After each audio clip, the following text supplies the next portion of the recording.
आपका अब ये शौक नहीं है कथा सुनना, ऐसी अनुभूति हो रही है क्योंकि 18 वर्षों से आप निरंतर इस प्रभु के दिव्य भागवत रूपी कथामृत का पान कर रहे हो। तो अब ये शौक नहीं है, ये तो जुनून बन गया है, ये जुनून हो गया। और मेरे बांके बिहारी को ऐसे ही भक्त चाहिए जिनके अंदर जुनून हो। मैं कहा करता हूं, लगन तो बहुत होती है पर लगन में अगन कम होती है। लगन तो बहुत देखने को मिलेगी पर लगन में अगन बहुत कम देखने को मिलेगी, क्योंकि अगन बिना जुनून के नहीं आ सकती और आपकी लगन में अगन आ चुकी है। प्रेम से कहो श्री राधे। आप भागवत की महिमा से परिचित हैं, आपको इस ग्रंथ के, मैं समझता हूं अब तो सभी प्रसंग याद से ही हो गए होंगे। और मैं भी ऐसा ही प्रयास करूंगा इस बार, पूज्य गुरुदेव की कृपा से, बांके बिहारी की, राधा रानी की, मेरी किशोरी जी की कृपा से, कि कुछ विशेष प्रसंगों पर ही मंथन करते हुए हम उस मस्ती को, आनंद को लूटें। क्योंकि बंधुओं, ये जो श्रीमद् भागवत ग्रंथ है ये केवल कथा नहीं है, ये कथा नहीं है, ये साक्षात मेरे बांके बिहारी हैं। आप हर वर्ष यहां पर कथा नहीं श्रवण करते हो, आप प्रतिवर्ष यहां मेरे बांके बिहारी से मिलने आते हो। मिलन होता है कि वास्तविकता में भागवत की महिमा कैसी है, हम इसको समझें। कथा जीवन में जीने का सही रास्ता दिखाती है। कथा जीवन में जीने का सही रास्ता दिखाती है और जो प्यासे हैं उन्हें ये प्रेम का अमृत पिलाती है। कथा जीवन में जीने का सही रास्ता दिखाती है, जो प्यासे हैं उन्हें ये प्रेम का अमृत पिलाती है, और जो उनको देखने की चाह में हर पल तड़पते हैं, जो उनको देखने की चाह में हर पल तड़पते हैं, कथा उन्हें मेरे बांके बिहारी से मिलाती है। बोलो वृंदावन बिहारी लाल की। और इसकी अनुभूति आप करते होंगे। जो बातें मैंने कही वो झूठी नहीं है, ये यथार्थ सत्य है बंधुओं। क्योंकि भगवान कहते हैं स्वयं स्कंद पुराण में, अपने मुख से ब्रह्मा जी को कह रहे हैं कि यत्र यत्र चतुर्वक्त्र श्रीमद् भागवतम भवेत् गच्छामि तत्र तत्राहं गौर्यथा सुतवत्सलाः। अपने मुख से भक्त कौन है? चतुर्वक्त्र नाम है ब्रह्मा का, 4 मुख हैं। तो मेरे प्रभु कह रहे हैं कि हे चतुर्वक्त्र, हे ब्रह्मा जी, कान खोल के सुन लो। योगियों के बुलाने पर नहीं भागता हूं,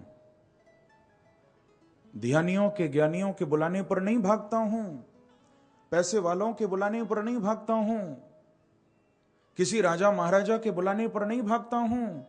लेकिन जैसे गाय अपने बछड़े को देखने के लिए तड़पती हुई भागती है, ऐसे ही जहां पर श्रीमद् भागवत की कथा हो, मैं अपने भक्तों को देखने के लिए भागता हूं। ये भगवान के शब्द हैं। गच्छामि तत्र तत्र अहम, तत्र तत्र अहम गच्छामि, वहां वहां मैं जाता हूं जहां भागवत होती है। जैसे गाय, आप देखो जब शाम को लौटती है वन से, गऊ के अंदर एक तड़प होती है, कि मैं तुरंत अपने बछड़े को देखूं, मैं तुरंत अपने बच्चे से मिलूं। न जाने किस हाल में होगा, किसी ने उसको खिलाया होगा या नहीं खिलाया होगा, उसको पानी पिलाया होगा या नहीं। गाय तड़पती हुई भागती है। ऐसे ही बंधुओं, मेरे बांके बिहारी अपने भक्तों से मिलने के लिए तड़पते हैं। और भक्तों से मिलने का, जैसे बांके बिहारी से मिलने का इस कथा से बढ़कर कोई दूसरा स्थान नहीं हो सकता, ऐसे ही बांके बिहारी के लिए भी भक्तों से मिलने का कथा से बड़ा कोई दूसरा स्थान नहीं है। तो वो यहां भागते हैं। प्रेम से कहो श्री राधे। कथा में दौड़ते हैं मेरे प्रभु, उनको आनंद आता है। वो स्वयं सुनाने वाले तो हैं ही, लेकिन वो स्वयं बैठकर सुनते भी हैं, सुनते भी वही हैं। और हम लोग भी सुनने के लिए ही आए हैं, सुन ही रहे हैं इतने वर्षों से। सुनना ही चाहिए। मैं कहा करता हूं कथा में कि हम लोग दुकान तो बहुत संभालते हैं, पर दो कान नहीं संभालते। प्रेम से कहो श्री राधे। दुकानें तो बहुत संभाली, पर दो कान नहीं संभाले। लेकिन बड़भागी हैं, भाग्यशाली हैं यहां के कमलानगर के भक्त, जिन्होंने दुकानें भी संभाली लेकिन अपने दो कान भी संभाले हैं।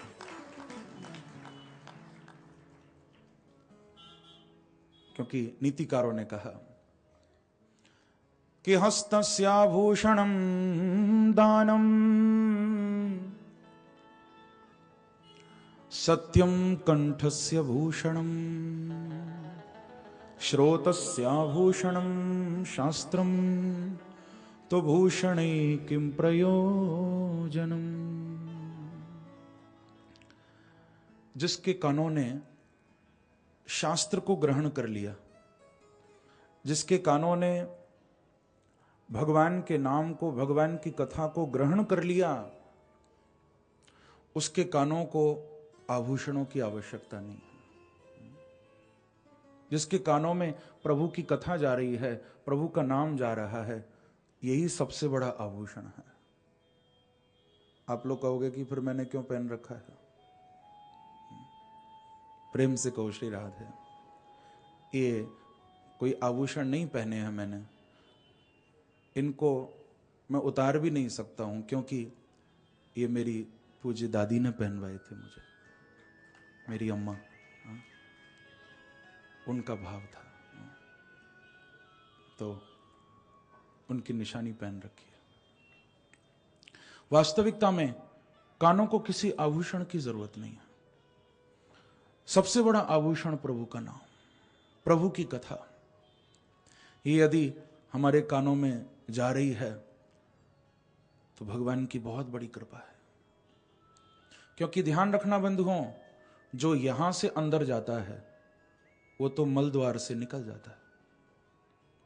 जो कुछ आप यहां से ग्रहण करोगे वो सब गंदगी के रूप में निकल जाएगा मल द्वार से, लेकिन जो यहां से ग्रहण करोगे वो हृदय तक पहुंच जाएगा और वो ही फिर यहां से बाहर आएगा। जो कानों से आपके अंदर जाएगा वही मुख से बाहर आएगा। आप जैसा सुनोगे वैसा चिंतन, वैसा मनन और वैसा आपका आचरण हो जाएगा, आपके शब्द निकलेंगे मुख से। तो कानों का आभूषण प्रभु की कथा, प्रभु का नाम है। भगवान की कथा से कभी वंचित मत रखना अपने कानों को, प्रभु के नाम से कभी वंचित मत रखना। किसी न किसी बहाने से सुनाते रहना प्रभु का नाम कानों को।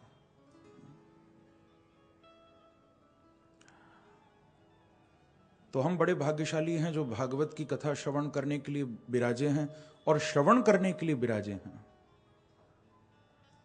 सुनने के लिए बैठे।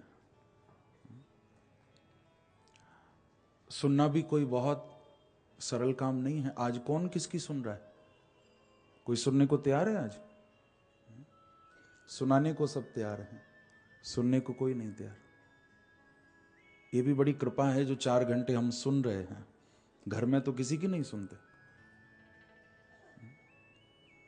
ये कृपा नहीं बिहारी जी की कि हम सुन रहे हैं बैठ के।